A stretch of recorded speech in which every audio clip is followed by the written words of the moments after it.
Welcome to another inspiring and colorful episode of Living Life in Beautiful Abundance. I'm your host, Badith Ipanag. And today, we're painting the town with glam, courage, and creativity. Joining us is someone who's not just a performer, but a movement. With over 15 years of drag excellence, viral parodies, TV appearances, and a digital following that spans hundreds of thousands. She is known as the #1 Lady Gaga impersonator in the Philippines. But beyond the wigs and the lashes and the heart full of fire, advocacy, and artistry. Sino siya? Watch this.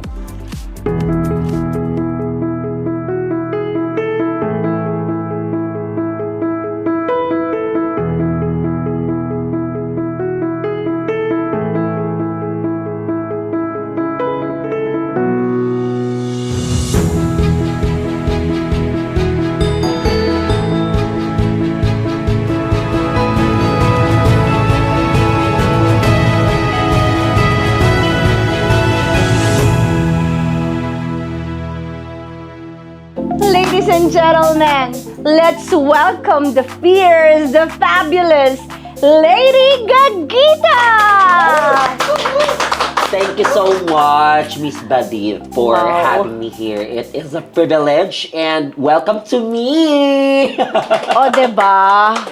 Ako na mismo nag-welcome sarili ko, Kabaw diba? ka. Ganahan kay ko sa imuhang look, no? Thank you. You really look like Lady Gaga. Thank you. So, Lady Gaga, Lady Gagita. Wow. Ready ka na ba? I was born ready. Let's go! I love that! Well, Lady Gagita, take us back. How did Lady Gagita begin? Take us back, no? How did Lady Gagita begin? What was your life like before you become a Lady Gagita?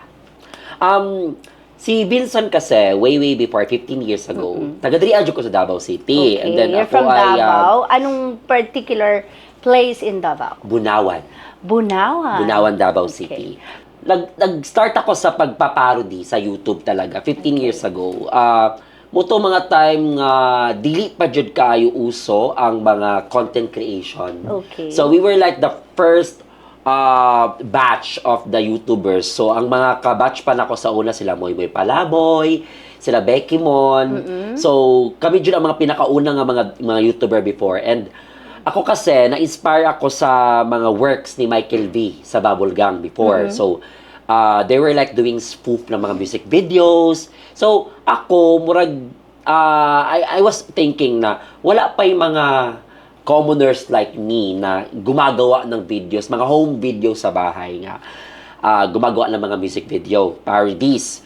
So, ayun, nag-start ako as a YouTuber 2009 doing Beyonce music videos. And na-inspire ako sa Key of Awesome ng YouTube, ng mga spoof ng Bubble Gang. So, yun yung parang pinaka-inspiration ko talaga before. But, with my own personal touch na gagamit ako ng mga bagay-bagay na kung ano yung nasa resources lang na nasa kuha. Kasi I was not born in a nepo family. Okay. I was not a nepo baby. And ang amuan ng mga nasa balay is mga punuan sa iba, mga sako, mga habol. Na I was actually very innovative and resourceful with the costumes and all just to make it accurate doon sa akong sundog. And I think na ang nag-urge po sa kuha sa una nga magbuhat ng mga music video before is because I am a mass communication student of Holy Cross of Davao College. And murag ako ang gitrain ng sarili na ko ba nga magbuhat-buhat ng mga projects and all. And then Lady Gaga came to the scene. And lumabas ang telephone music video ni Lady Gaga. So ako, gusto ko siyang gayahin. So, ginawa namin siya for like 2, 3, 4 days with my friends sa amuang lugar sa Bunawan, mga bayot pod. And then, we are actually surprised that upon uploading it, kinabukasan nag-viral siya. nag-respond. Oo. Grabe, like positive response talaga. And it went 1 million views. And it was big deal that time. So, nagulat kami na, nag-viral siya. And then, Kapuso Mo Jessica Soho visited Bunawan for the feature. And gipadala ko sa GMA for a one-on-one interview with Joey De Leon sa Star Talk, sa Showbiz Central. Nag-play mi og kato Hole in the Wall sa Itbulaga.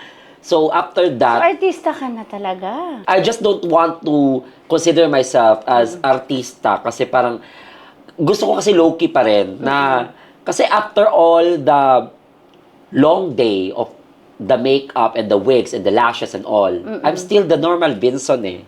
So I'm still keeping myself on the ground and I won't let that fame in my head.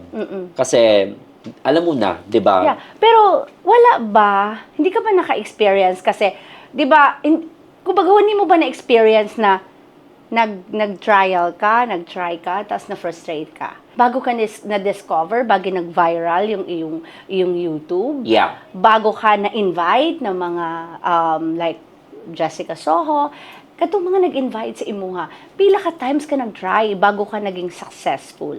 I think there are a lot of frustrations Okay. within that journey. Kasi as I have discussed kanina nga nag-start ko as a Beyonce impersonator, but then the people did not actually Hindi siya nag-click. get that. And Okay. ang mga comments sa YouTube is, dili ni mo kamukha si Beyonce, mura kag si Amy Winehouse. Anak sila. So, ako, okay, sige. So, after nung mga Beyonce videos ko, wala gapo ko na disheartened kasi it was my Okay, passion. oo. And my goal kasi is, yung mindset ko is hindi about being famous. I just want to do what I want. I just want to do this kasi gusto ko siya. And even nung naging Lady Gagita na ako, I still have a lot of trials. I still have a lot of mga experiences na nagbigay sa akin ng mga lessons Sa to be tingin able mo, to. bakit hindi ka napagod? Siguro dahil na ako'y mindset nga drag is not really that accepted yet on the straight community. Okay. And it still has to be introduced in a way na dapat na siya sa mainstream media in order for it to be appreciated. So, I think na because of those years na ako'y mindset nga gusto na ako ilapit ang drag sa mainstream media, mo to siya ang nag-push sa ko nga I shouldn't give up. Kasi sooner or later, this will pay off. And it is paying off. Yeah. So, did you ever imagine that impersonating Lady Gaga would become such a defining part of your identity and your career? I think impersonating Lady Gaga is very close to my heart. Kasi si Lady Gaga kasi we share the same advocacies and we share the same vision. And she was actually the icon for those people nga murag they felt different, they felt parang out of place. So I was one of them. And I think na impersonating her is not a regret for my life. Kasi parang she completely changed my life. From being a 16-year-old boy na gusto na magpari, nahimo ko inani. Gusto mo magpari? Gusto ko magpari. Teka, wait. I'm very curious about that. Gusto ka magpari? When was that? When you were 16 years old? Yeah. So, bakit mo naisip magpari? Kasi, kahit sabihin natin nga, bayot ko, no, but I have a strong faith in God. And, kung ano siya, kanang trivia lang, the first ever drawing na nagawa ko, because I'm also an artist, is a crucifix. Then? So, I think na that moment kasi na parang, let's just say, murag gi-predict sa akong mama o sa akong papa nga, basig pagdakuan ni mapari ni. So, when I was growing up, I was really fond of saints, mga images ni Mama Mary, and I was always reading the Bible. In fact, I made a comic before na Life ni Jesus. So, in-embrace din yun ng parents mo? Yeah, they embrace it. So, nung nagbago yung gusto mo, Yeah. Paano tinanggap ng parents mo yon? It was medyo crucial kasi they want me to be They want me to be somewhat na wala nangyari. I mean, they want me to be that person nga dili inani. Yeah. Kasi I was accepted as a gay ng papa ko, ako ang mama, but When you were 16? yeah, when I was 16. Okay. And then dili lang gusto si papa nga mag-cross-dress ko kasi tungod sa reason nga dili siya gusto nga mabastos ko sa Okay. streets. Oo. And it was, I think, spoken out of love na I accept you but please don't cross-dress because I don't want to be hurt, nga mabastos ka and everything like that. So, paano mo sinabi sa kanila or paano mo sila o paano mo sila napaintindi na this is me, the real me? Okay, it was a funny story. Kay sa una, tong bata pa ko, nagbili ako ng mga wig sa Gaisano Mall. Okay. Every Halloween, kasi Halloween ang nalagalabas yung mga wigs na yan, no? And then, whenever I do videos or whenever I put on sa makeup sa bahay, I always make sure nga wala sila sa balay. Okay. And it's either may laban si Pacquiao kasi tahimik yung labas, tsaka ako gagawa-gawa ng content, walang mga tao sa labas. So, tinago ko yon. Tinago ko yung identity ko na gusto ko maging drag queen. Kasi siguro dahil lang sa takot ko na baka hindi ako matanggap. Oo. And yun nga, ayoko ma-disappoint si Papa na gusto ko yung ginagawa ko, na ito yung gusto ko maging ano. I think the accepting point was when the video got viral. And nagkaroon na ako ng means to earn. So, basically, doon din nila natanggap na, yung ginagawa niya pala is hindi lang siya bakla-baklaan sa bahay lang. It was a passion. And it was an art na it could actually, could earn money. So, ibig sabihin, Lady Gagita, you don't say anything. Kumbaga, pinakita mo lang yung gusto mo. Yeah. Ngayon, nag-viral yung video, nakita ng parents mo na, eto pala siya. Hindi lang pala siya like, doing this for nothing. But you're doing this because you want other people, or you want the people to smile, diba? Yeah. Alam mo, you want to make them happy also. Diba? So, may purpose. Yeah, there is. Diba? There is a so, purpose. that's the moment in time that they embrace your, kung anong meron ka. Kung ano ako. Diba? I like that. Oh. Di ba na-meet mo na si ano? Si Lady Gaga. You met Lady Gaga. And, my God, imagine mo yung idol mo, ma-met mo. Tapos, ma-meet mo yung idol mo, makasama mo yung idol mo. How was like meeting your idol? Ano yung feeling mo na, parang, I am just impersonating her, pero ngayon, my God, she's with me. It was actually 15 years of waiting. So that time was actually not unexpected. So we went to Singapore just for me to do a show there. And at the same time, gusto ko naman magtanaw sa iyang concert. And then, the day before nga mag-concert na, nag-message kasi sa akin yung manager ni Lady Gaga, which is Sir Bobby Campbell. So nag-message siya sa kuha na siya nga, are you watching the Singapore shows? What date? Sabi ko, I'm gonna be watching on the 18th and 19th, sir. So, after nun, di na siya nag-reply. O sabi ko, hala, ano to? So parang ako, kinakabahan ako na parang nag-overthink ako kung sabam na ba may ka nang pagmimitin ba kami ni Lady Gaga and ako. Pero ako kasi, parang nung time na hindi na siya nag-reply sa akin, tapos the concert day happened, wala na. So parang sabi ko, okay, sige, I'm just gonna enjoy the show and wala naman siguro mangyayari. Sige, party-party lang ako and everything. And then, nung nagkaroon na kami ng backstage, I mean, the stage access, kasi part ako ng VIP. So, nami stage access, nami picture dito sa pinaka-stage talaga. During our conversation with Bobby, after na nangyari yon, in-explain niya na actually kaya ka natanong, they are really planning mag-meet na talaga kami ni Gaga. So nakita nila sa photo nga na ako sa stage, she's here. So parang nung pag-show na, nagkaroon na kami ng first interaction nga, ana siya nga, sa part sa show ba, ana siya nga, kanang, I was looking for a friend. And then, she was pointing at me and then she said, nice outfit. Sabi ko, oh my gosh! I mean like, I thought that was already the full circle moment. And then, after that, doon na nangyari yung lumapit siya sa akin, from, kasi meron siyang portion ng Vanish Into You na munaog siya sa audience and then may part talaga na bigla siyang lumapit sa akin. And then, hindi pa siya lumapit sa akin nun. Nilagpasan niya ako. Sabi ko, oh my gosh, nilagpasan niya ako, bumalik sa akin. Sabi ko, ay, moment ko talaga. Tapos naka-ready yung phone ko, selfie moment kami, and then, ayun, I was on cloud 9 after that.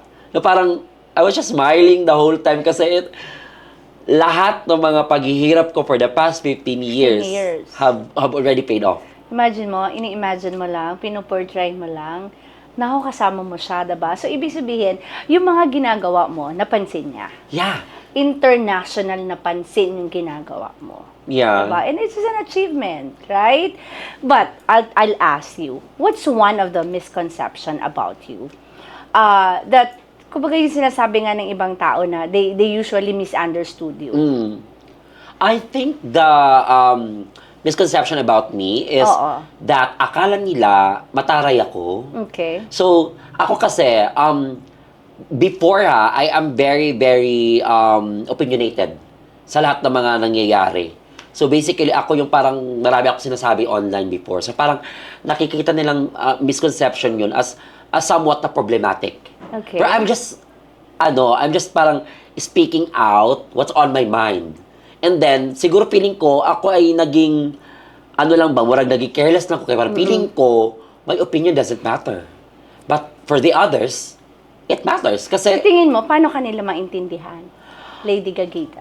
ako kasi, naniniwala ako na hanggat hindi mo nakakasama ang isang tao at nakakabanding isang tao sa isang napaka-intimate na moment, you will never know. So, outside the drag, who is the person behind Lady Gagita? I think the person behind Lady Gagita is myself, which is si Vinson. And Vinson was actually the most courageous one. And siya kasi yung parang backbone ni Lady Gagita. Kasi without Vinson who does all the clothes, Vinson who does all the editing, Vinson who does the crisis management, I think na Lady Gagita's not here. And ayun, I owe everything to myself for being here. I mean, like, I've been in the industry for 15 years and I'm still here. I have a lot of challenges. I have faced a lot of bashing. I have faced a lot of lahat ng negativity. Okay. And people come and go. Marami kong mga naging friends na hindi ko na naging friends ngayon. And I think na kung wala si Vinson na matapang na may apoy sa dibdib, feeling ko baka sumuko na ako. Yeah. And also, I would like to give credit din sa mga friends ko na mga nakapalibot sa akin. Kasi, minsan kasi, in order for you to save your sanity, you have to have people with the same wavelength as you. Yeah, kasi, exactly. Iba talaga pag meron kang support system na,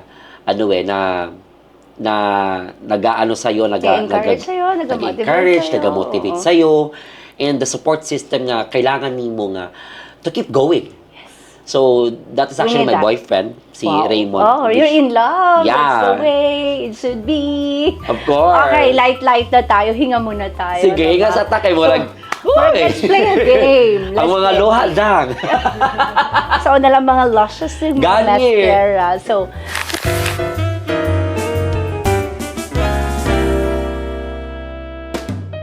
tawagin na natin itong larong itong Paint Me a Drag. Paint Me a Drag? Yeah, Paint Me a Drag. So, pick a paper here. No, okay. Sa atong mahiwagang golden tissue holder. No? Dili siya bowl. This is a tissue holder. So, read the statement and you'll have to serve a dragified version of it. Okay. No? So, using your face, and pose lang. Facial expression, no words. Okay. So, kanang, mura lang siya just a pure, fabulous storytelling about this. Grabe What's ha. inside, This ha? is really challenging. So, ready ka na ba? Okay. Okay, so pick. Kaso siya sa yung toilet paper nga holder, kay mura magnaay ka ng brilyante sa Encantadia. Ako gini siyang gipataguan kay 24 karat ni. I love! Okay, so, Unsa na? it says here, a drag version of a jeepney barker. Oh my God. Okay. Ready ka na ba? Yes. Let's Of drag! course. Okay, so if I will be asked how to be a drag version of a jeepney barker, it has to be like this. Why? Kasi ito, No jeepney. words! You have to just explain! No Ay, words! oo. Okay! Diba? Jeepney barker. O, diba? Next, Oh my next. God. Diyos ko na ano ako mga IQ aliday. Okay. Second one. Oh my God. Okay. At taho vendor Ako ang excited. Okay. at Pride March. Oh my gosh. At taho vendor at Pride March. Okay. So pag taho vendor ka, kailang napatayan na. Anak, God. Slay pa din, di ba? Oo. Kasi syempre may ganyan, may ano yun siya, may kahoy na siya diyan. Syempre dapat slay ka kasi nasa Pride March ka. Di ba? Ganon. Makuha siya sa camera sa iyong katangkad. Oh, one last. Okay, one Grabe. last. Ganun pala Oh my yun. gosh. Charades pala to. Kuya, good ni si Justin ba? Okay. Oh my God. A drag version of the Philippine Eagle. Akala ko Okay. si a drag Okay. version of Agila, si medyo Inday ko to, Sara. Medyo i-dog show ko lang to ng very light A drag version of the Philippine Eagle. Ganun lang yun siya. Oo nga! Di ba tama ako?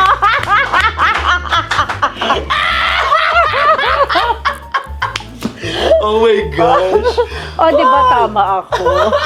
Ganun lang yun siya. Paano yun? Ulitin natin. Ganun lang Ano yung yun. ginagawa ni Inday Sara? Sige, ganito. Chak, chak, chak. Yes! No? Thank you very much. Nalingaw ko. Sana, sana. As in, ang taas ng IQ mo. Thank you. Palakpakan natin si Lady Salamat po. Gagita. Ang Salamat galing. po.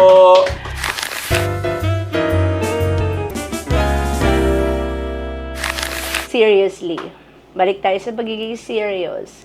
Let's get for a moment of like, kung unsa karon si Lady Gagita. I think si Lady Gagita karon is actually still reaching for her dreams. Okay. And maka-happy kasi by 15 years of hard work in the drag industry and being a Lady Gaga impersonator is now paying off. And sa tinuod lang, we're now starting our tour. I'm first like idirigid sa Davao kasi I want it to start here because this is where it started. And the next one will be going to Hong Kong, to Australia, for 4 states. And I think there's a lot of international dates na. Good luck. I-announce namin na Pero soon. dili, pwede kong pagbigyan mo ako. Yeah. Kahit konti lang na, like, the Lady Gaga way of Lady Gagita. Mhm. Paano? Paano? Yeah. Madali lang yan, ma'am. Okay. Pwede meron ba tayong like music or something for her to Kasi I just wanna see how she be the Lady Gaga. Okay. Pa-play ng Abracadabra yung nakaupo. Abracadabra. Okay, ready?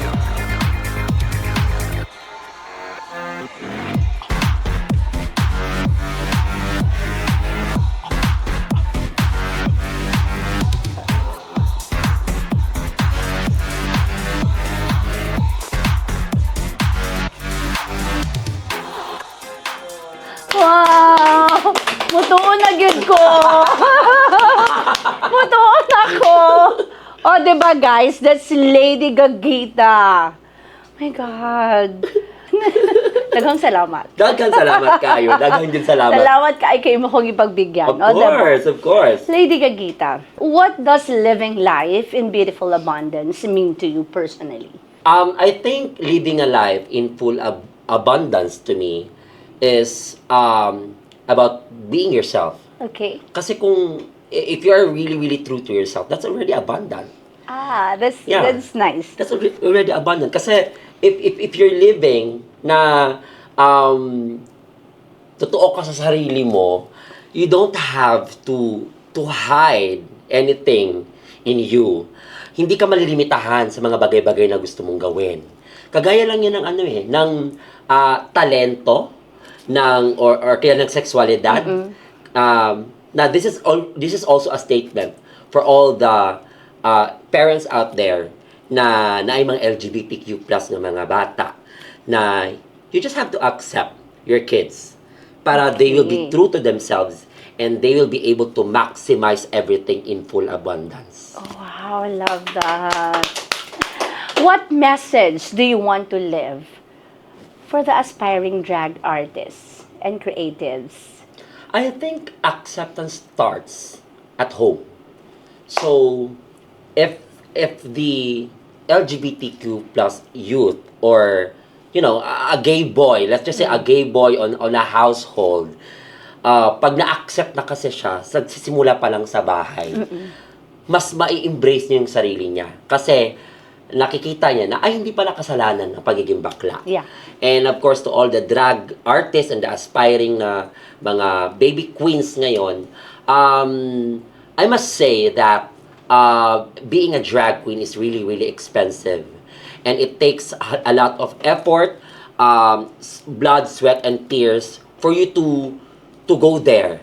But I have also to say nga, kung unsa ang imuhang mga resources karon, do not think of perfection. Think of things nga maging innovative ka, maging resourceful ka, nga makagawa ka ng isang look or isang achievement na it wouldn't look like cheap. Diba? Parang i-maximize mo kung anong meron ka ngayon.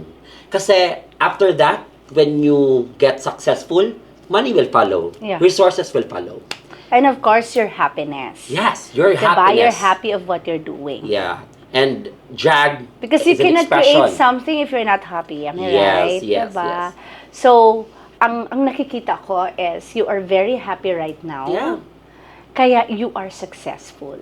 Happiness should take place, no? Correct, It should correct. take place first so that you will be successful. Correct, correct. Diba? Oo. Happy, success. Pero huwag mo siya nung happy ha, kasi baka mamaya iba yung kapalit ni Lord. Charing! Ano lang, mga very, very light lang. 70% happiness. Huwag masyadong di ba? Lady Gagita, thank you for sharing. Thank you. Thank you so much. Thank Not you so just, much. of course, your talent, no? But your truth. Kung unsa gyud ang tinuod na Lady Gagita. Yeah. Kung kinsa si Lady Gagita, si Vinson, right? You are the true force of beauty, courage, and abundance. And with your beautiful smile, I am pretty sure that you will be more successful in life. Hopefully. And of course, as a token of appreciation, This is my- si Mayor.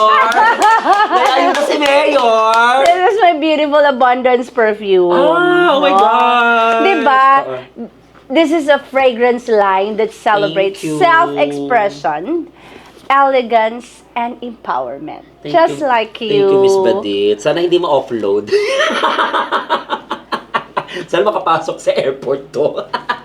And of course, before we end, no, I want you to give your message, no, to those drag queen also, and to those people na hindi pa alam kung ano ba yung drag queen, no. So may mga tao kasi na hindi pa masyado kilala, hindi nila ina-accept what's drag queen.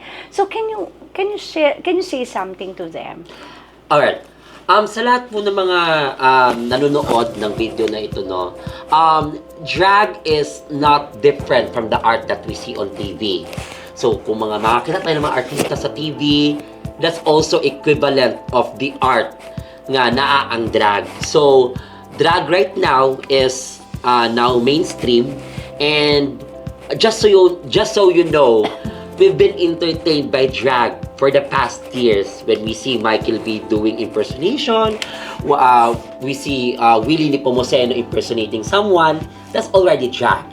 And we have to remember that drag has already been here for years, and right now, we're already on the mainstream, and I hope na magkaroon kayo ng chance na makilala ang drag.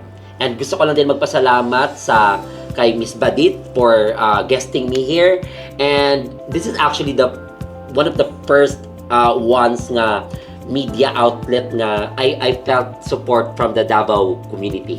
Karon, murag isa ni siya sa mga moment nga I've been recognized in Davao. Of course. And we are the Living Life in Beautiful Abundance, no? We are so grateful na nag-guest ka sa Amua. Of course. And it is my Thank you pleasure very much. and honor to be here. Yeah, thank you very much. And to everyone watching, don't forget to like, follow, and subscribe to my social media pages for more inspiring stories and unapologetic truths. Catch us Facebook, TikTok, and YouTube. But Badit Ipanag, this has been Living Life in Beautiful Abundance. See you!